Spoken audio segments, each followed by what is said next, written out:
Hello everyone, welcome back to my YouTube channel. This is Richa pursuing MSc Physics from Delhi University. So आज की इस video में हम most of the PYQs he cover कर रहे हैं। जो हमारी जो 200 MCQs की ये सीरीज चल रही है ना, उसमें हम मोस्ट ऑफ द आपके जो डिफरेंट सेंट्रल यूनिवर्सिटीज़ हैं उनके PYQs कवर कर रहे हैं। लाइक जो आपकी DU है, BHU, HCU, GNU इनके। अगर आपको वीडियो पसंद आए तो वीडियो को लाइक करो, चैनल को सब्सक्राइब करो, जिससे आपको आगे आने वाली वीडियोस की नोटिफिकेशन पहले ही मिल जाए। अगर आपको कोई भी फर्दर क्वेरी हो तो आप कमेंट सेशन में कमेंट करके बताएं, या आप मेरे टेलीग्राम चैनल को भी ज्वाइन कर सकते हैं। वहाँ पे आपको डिफरेंट सेंट्रल यूनिवर्सिटीज़ के PYQ और काफ़ी अदर स्टडी मटेरियल भी प्रोवाइड हो जाएगा। Without delaying the video, let's get started. First question में इसने क्या बोला हुआ है, 3 vectors A, B and C are coplanar when alpha takes the value। मतलब कोप्लेनर होने की कंडीशन क्या होती है, उनका स्केलर ट्रिपल प्रोडक्ट है ना वो 0 के इक्वल होता है। कोप्लेनर का मतलब क्या है, यहाँ पे कोप्लेनर का मतलब वो जो तीनों वेक्टर्स है ना वो एक ही प्लेन में लाई करते हैं। अगर वो तीनों वेक्टर एक ही प्लेन में लाई कर रहे हैं देन मतलब उनका जो एरिया होता है ना वो 0 के इक्वल होगा, क्योंकि अगर वो तीनों एक ही प्लेन में है तो कोई उनका एरिया तो होएगा ही नहीं।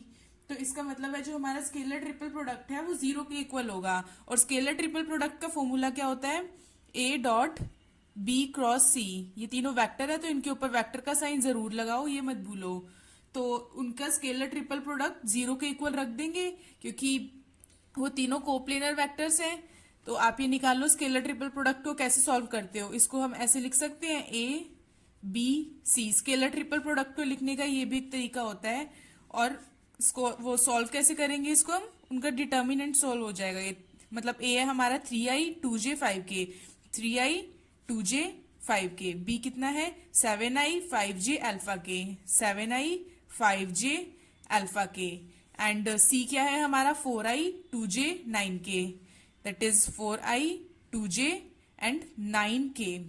जो ये ट्रिपल प्रोडक्ट है 0 के इक्वल रख दू, इसको डिटर्मिनेंट को आप सॉल्व कर दो इजिली।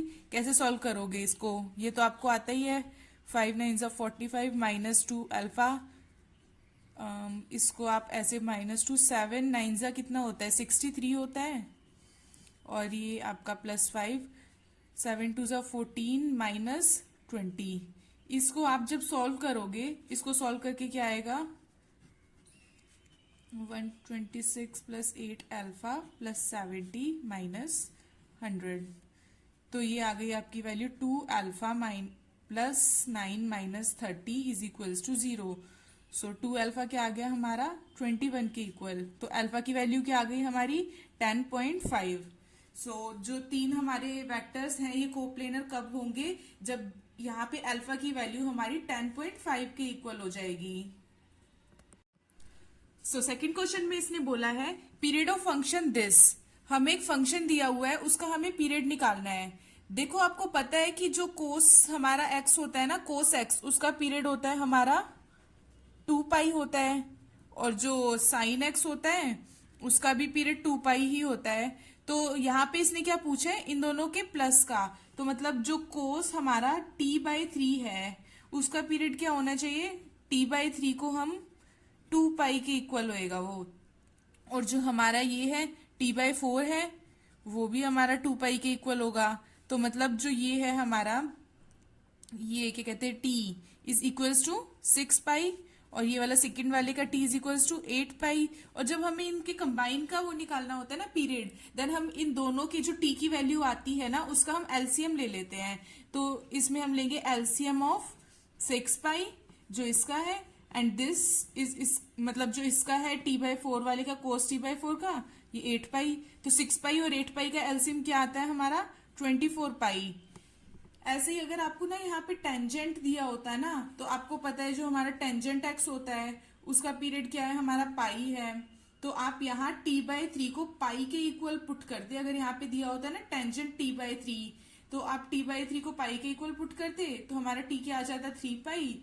और इसी टाइप से अगर साथ में कोई टर्म दे रखी होती तो उसका भी ऐसे ही निकाल के आप एलसीएम ले लेते हैं, तो फिर आपका इजिली निकल जाता है। ये आप याद रखना, हमारा टेंजेंट का होता है पीरियड वो पाई होता है, और साइन और कोस का हमारा पीरियड 2 पाई होता है।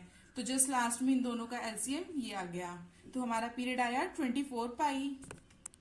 थर्ड क्वेश्चन में उसने बोला हुआ है आइगन वैल्यू ऑफ मैट्रिक्स। अब आप बोलोगे कि ये आइगन वैल्यूज निकालने वाले क्वेश्चन तो हमने ऑलरेडी इतने सारे कर रखे हैं, आइगन वैल्यू निकालने में तो हम ऑलरेडी प्रो हो चुके हैं, ये आइगन वैल्यू वाला क्वेश्चन क्यों करवा रहे हो।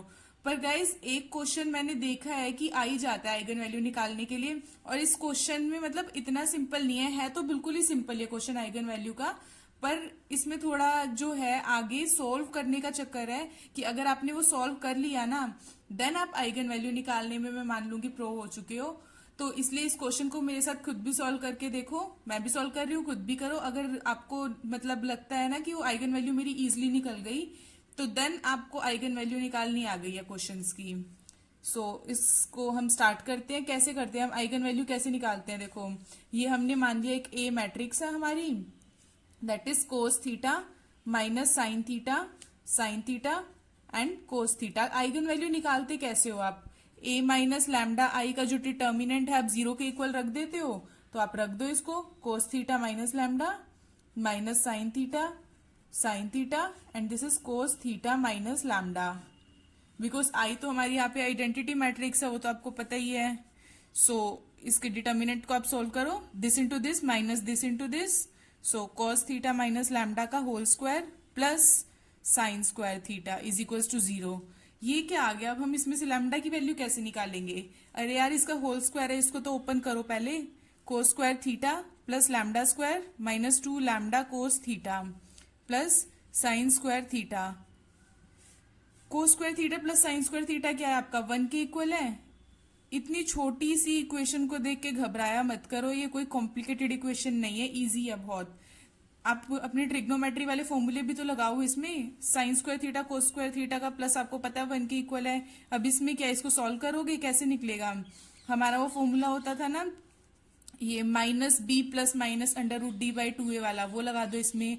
माइनस बी हमारा ये है ना माइनस 2 कोस थीटा, तो माइनस माइनस प्लस हो जाएगा, minus B plus minus root D क्या है हमारा B square minus of 4 A और सी हमारा दोनों ही 1 है, डिवाइडेड बाय क्या आता है हमारा 2a। So lambda is equals to 2 cos theta plus minus 2 under root cos square theta minus 1।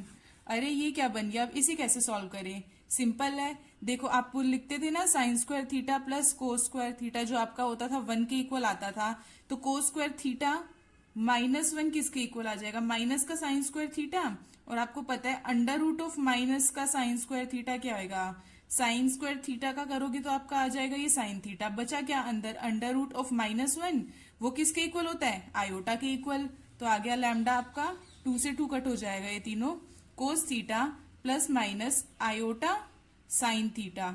और आपको पता है ई की पावर आयोटा थीटा क्या होता है हमारा कोस theta plus iota sine theta, और ई की पावर माइनस आयोटा थीटा क्या होता है cos theta minus iota sine theta. तो आपकी वैल्यू आ गई आइगन वैल्यू ई की power plus minus iota theta.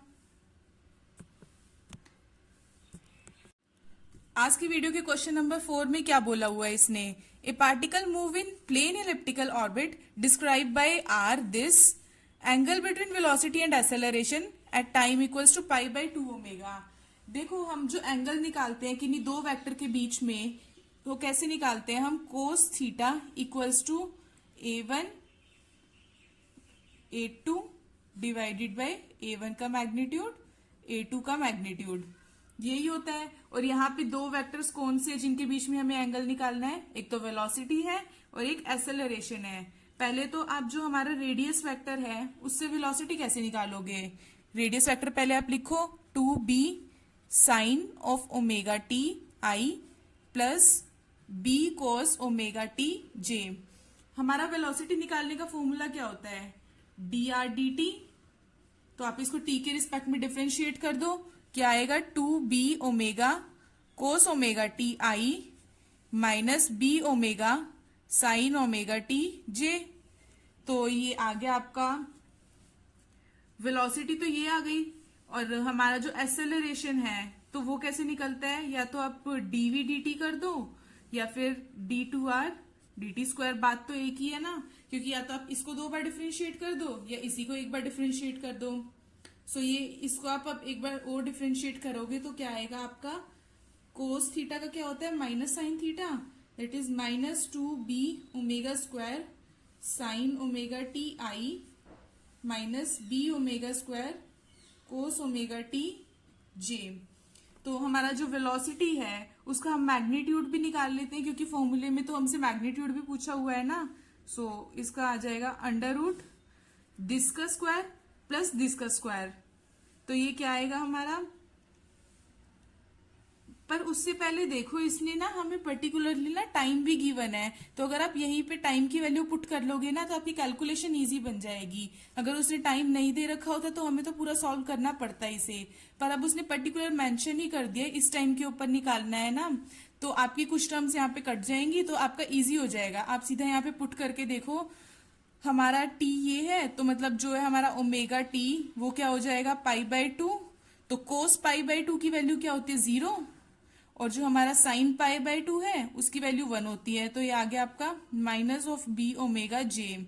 Velocity की ये वैल्यू आ गई हमारी, एज इट इज इसमें रख दो। देखो साइन π/2 1 होता है तो ये आ गया -2b ओमेगा स्क्वायर आई, और कोस π/2 क्या होता है हमारा 0, तो ये आ गया 0। सो वेलोसिटी का मैग्नीट्यूड आ गया हमारा under root of B square omega square, तो वो क्या है बी ओमेगा। और जो हमारा एक्सेलरेशन है उसका मैग्नीट्यूड क्या आ गया अंडर रूट ऑफ दिस का स्क्वायर प्लस दिस का स्क्वायर। 0 का स्क्वायर तो 0 होता है, तो वही इसका स्क्वायर हो गया हमारा 4b स्क्वायर ओमेगा की power 4, that is equals to 2b omega square. अब आप सीधा वो जो हमारा फॉर्मूला है कोस थीटा का उसमें पुट कर दो, v डॉट a, इन दोनों का डॉट प्रोडक्ट लिख लो, minus b omega j dot -2b omega square i divided by b omega 2b omega square. देखो हमें पता है I dot I J dot J ये सब तो 1 होता है, पर जो हमारा आई डॉट जे डॉट के ये तो 0 होता है ना, तो ये जे डॉट आई बन गया तो ये तो 0 के इक्वल आ गया। तो हमारी जो कोस थीटा की वैल्यू 0 कब होती है, जब हमारा थीटा इक्वल होता है π/2। सो π/2 या फिर 3π/2 5π/2 काइंड ऑफ, अगर आप इसको जर्नलाइज फॉर्म में लिखो तो लिख सकते हो आप 2n+1 π/2। सो आपका आंसर ये आ गया थीटा की इस वैल्यू के ऊपर। सो क्वेश्चन नंबर 5 बोला क्या हुआ है, a rocket of proper length 40 metre is observe to be 32 metre long. तो मतलब जो हमारा रॉकेट है उसकी जो प्रॉपर लेंथ है हमारी कितनी है L0, वो है 40 मीटर, पर वो जो जब ऑब्जर्वर के पास से पास करता है देन उसकी लेंथ ऑब्जर्वर को कितनी दिख रही है 32 मीटर, तो L आ गया हमारा 32 metre. Rocket speed relative to observer हमें निकालना है v। सो जो हम जब एक हमारा कोई ऑब्जेक्ट है, रॉकेट ही है इस केस में, वो ऑब्जर्वर से पास मतलब ऑब्जर्वर के पास से जब पास करेगा देन उसकी क्या होगी लेंथ कॉन्ट्रैक्शन हो जाएगी, जैसे हमारी होती है ना टाइम डायलेशन होती है तो लेंथ कॉन्ट्रैक्शन होती है। सो जो हमारा यहाँ पे आ जाएगा formula L equals to L0 divided by gamma. So आप इसमें वैल्यू पुट कर दो, हमारा गामा क्या आ गया L0 divided bye L। L0 क्या है हमारा 40 मीटर और L क्या है हमारा 32। सो ये आ गया हमारा 8 5 40, 8 4 32। सो गामा की वैल्यू क्या होती है हमारी 1/√1 minus we square by C square. So यहाँ पे जब हम इसको सोल्व करेंगे तो ये क्या आ जाएगा 1 minus we square by C square is equals to 4 इधर ले गए 5 यहाँ ले गए और इसका होल स्क्वायर कर देंगे दोनों साइड ना हम 16/25। तो यहां से आ गई हमारी v की वैल्यू, इसको आप सोल्व करोगे ना तो ये आ जाएगी 3c/5, ये v की वैल्यू आ गई। सो v क्या आ गया हमारा जो है रॉकेट की स्पीड रिलेटिव टू ऑब्जर्वर है हमारी 0.6c। सो इस क्वेश्चन में हमें बोला गया है a point charge of 6 nanocoulomb is located at the centre of cube each side of which is 2 metre. The flux through each face of cube. देखो हमारा फ्लक्स क्या होता है number of magnetic field line passing through a surface, और जो हमारा है फ्लक्स का फॉर्मूला क्या होता है phi equals to Q/6 Q/ε0 होता है। पर जो हमारा इसमें दिया हुआ है ना क्यूब, उसमें फेसेस कितने होते हैं क्यूब के? देखो 6 फेसेस होते हैं, और इसमें हमें बोला गया है, पर्टिकुलर मेंशन किया है ईच फेस से कितना पास हो रहा है। अगर एक फेस से देखें कि हमारा क्यूब के कितना पास हो रहा है, तो वो 1/6 पार्ट होगा क्यू बाई एप्सिलॉन नोट का, क्योंकि फेसेस भी तो 6 है ना हमारे। सो ये आ गया हमारा phi equals to Q by 6 epsilon note.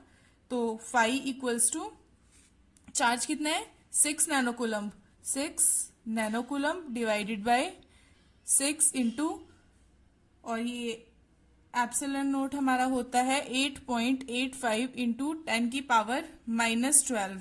ये जो हमारा 2 मीटर है ना, इसको देख के कंफ्यूज मत हो जाना कि मतलब ये तो कहीं यूज ही नहीं हो रहा। कई बार ऐसा होता है क्वेश्चन में, वो काफी सारी चीजें ऐसे दे देता है जिसका हमें यूज, मतलब रेयर ही देता है पर दे देता है कई बार ये चीजें जिसका हमारा यूज नहीं होता, पर फिर भी क्वेश्चन में दे देता है ताकि बच्चे कंफ्यूज हो जाएं कि मतलब ये 2 मीटर इसने दिया है तो उसका कुछ ना कुछ यूज तो होना चाहिए, पर इसका कोई यूज नहीं है क्वेश्चन में, सिर्फ आपको कंफ्यूज करने के लिए दिया हुआ है ये। इसको जब आप सॉल्व करोगे तो क्या होएगा, हमारा 6 से 6 कट जाएगा, और ये पूरा जो हमारा सॉल्व करके आ जाएगा 112 न्यूटन मीटर स्क्वायर पर कूलम। सो आपकी फ्लक्स की वैल्यू आ गई 112। आज तो ज्यादा बड़े बड़े क्वेश्चंस भी नहीं करवा रही मैं, डायरेक्टली मोस्टली फॉर्मूला बेस्ड ही करवा रही हूँ। आज तो बोरियत फील नहीं हो रही होगी ना। सो जस्ट 2 क्वेश्चन रहते हैं, ज्यादा बोरियत फील मत करो, इट्स ओके। पेपर भी आपको ही देना है, जो बाद में कॉलेज अच्छा मिलेगा मेहनत करके वो भी आपको ही मिलेगा, उसका रिवॉर्ड आपको मिल जाएगा आपकी मेहनत का। तो जस्ट थोड़े से दिन बचे हैं आपके पास मेहनत करने के लिए, कर लो। सो अभी हम आ गए आज की वीडियो के 7th क्वेश्चन पे। इसमें है de Broglie wavelength of electron accelerated from rest through potential difference V is.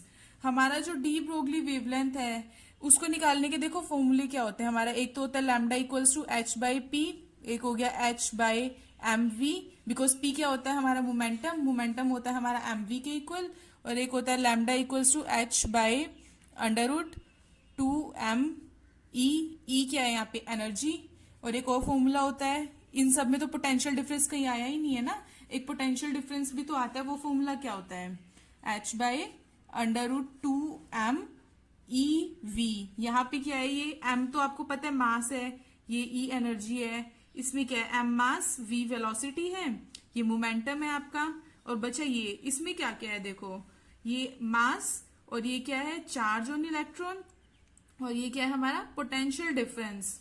सो आप डायरेक्टली वैल्यू पुट कर दो, h की वैल्यू पुट कर दो, और ये 2 की, मास भी पता है आपको इलेक्ट्रॉन का कितना होता है, चार्ज भी पता है इलेक्ट्रॉन का कितना होता है, तो डायरेक्टली आप जब इसमें पुट कर दोगे सब तो आपकी वैल्यू आ जाएगी ये। तो हमारी डी ब्रोगली वेवलेंथ डायरेक्टली ये आ गई। आप चाहो तो इसको डायरेक्टली लर्न भी कर सकते हो, क्योंकि ये सब तो स्टैंडर्ड वैल्यू है ना। देखो h m e इनकी स्टैंडर्ड वैल्यू आपको पता ही होती है, वो तो चेंज हो नहीं सकती। तो बेटर है आप इस फॉर्मूले को याद ही कर लो कि अगर आपकी डी ब्रोगली वेवलेंथ निकालनी आई किसी क्वेश्चन के अंदर और आपको पोटेंशियल गिवन होगा, तो आप डायरेक्टली इस फॉर्मूले में पुट कर देना, इजिली आपका जल्दी निकल जाएगा, आपका टाइम ही बचेगा। आज की वीडियो के लास्ट क्वेश्चन पे आते हैं हम लोग। Radius of water pipe changes from 10 metre to 5 metre.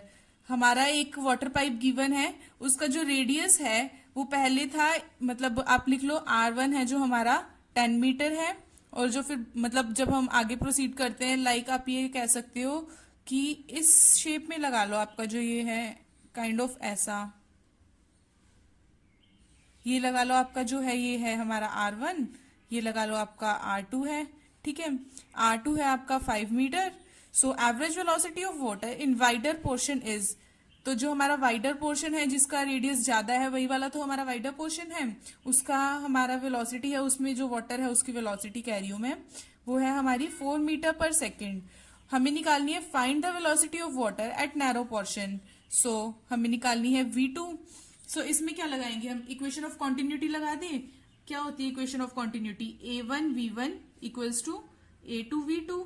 Area क्या है इसका, पाई आर स्क्वायर, क्योंकि हमारा जो सर्कल है सर्कल की शेप में तो होएगा। ये जो हमारा पाइप है आप देखना, उसका आपने देखा ही हुआ है यार, पाइप तो आप सबके घरों में होगा, अगर आपने आज तक नहीं देखा है पाइप तो आप देख लेना, वरना पाइप तो सबने देखा होता है। तो उसका जो आगे से शेप होती है हमारे पाइप की क्या होती है, वो सर्कल ही तो होती है। और सर्कल का एरिया क्या होता है हमारा, पाई आर स्क्वायर। तो एरिया आ गया हमारा पाई आर स्क्वायर, यहाँ पे R1 है, सो ये वाला पाई R2 स्क्वायर V2। पाई से पाई कैंसिल हो गया, क्या बचा R1 स्क्वायर। वैल्यू पुट कर दो आप डायरेक्टली इसमें ना, 10 का स्क्वायर, V1 क्या है हमारा 4, R2 स्क्वायर 5 का स्क्वायर आ गया, R2 तो हमारा 5 है, तो V2 ये 400 divided by 25 is equals to V2। So जो हमारी V2 की वैल्यू आ गई, क्या आ गई हमारी 16 मीटर पर सेकेंड। तो हमारे वेलोसिटी निकल गई, velocity of water at narrow portion पे क्या होगी 16 मीटर पर सेकेंड। सो आज के लिए बस इतना ही, मिलते हैं नेक्स्ट वीडियो में। अगर आपको क्वेश्चंस पसंद आ रहे हैं तो मेरी प्लेलिस्ट को एक्सेस करो, उसकी मोस्ट ऑफ द वीडियोस में मैंने अच्छे ही क्वेश्चन दिए हुए हैं, सभी वीडियोस में अच्छे क्वेश्चन है उसमें, जो आपके मोस्ट ऑफ द मतलब जो आपके फॉर्मूलेज वगैरह हैं उनको कवर कर देगा। सो वीडियो पसंद आए तो वीडियो को लाइक करें, चैनल को सब्सक्राइब करें और कमेंट सेशन में बताएं कि आपको वीडियो कैसी लग रही है और आपको किस टाइप का आगे और वीडियोस चाहिए, वो भी मुझे कमेंट सेशन में जरूर बताएं, बिकॉज उससे हमें मोटिवेशन मिलेगी कि आपके लिए और वीडियोस आगे बनानी है या नहीं बनानी है। बिकॉज ये वीडियोस बना के मुझे तो कुछ नहीं मिलने वाला, आपका ही बेनिफिट होने वाला है। सो आज के लिए बस इतना ही। अगर आपको कोई क्वेरी हो आपकी, देन आप मेरे टेलीग्राम चैनल को ज्वाइन कर लो। सो मिलते हैं नेक्स्ट वीडियो में, जब तक के लिए keep learning and keep growing.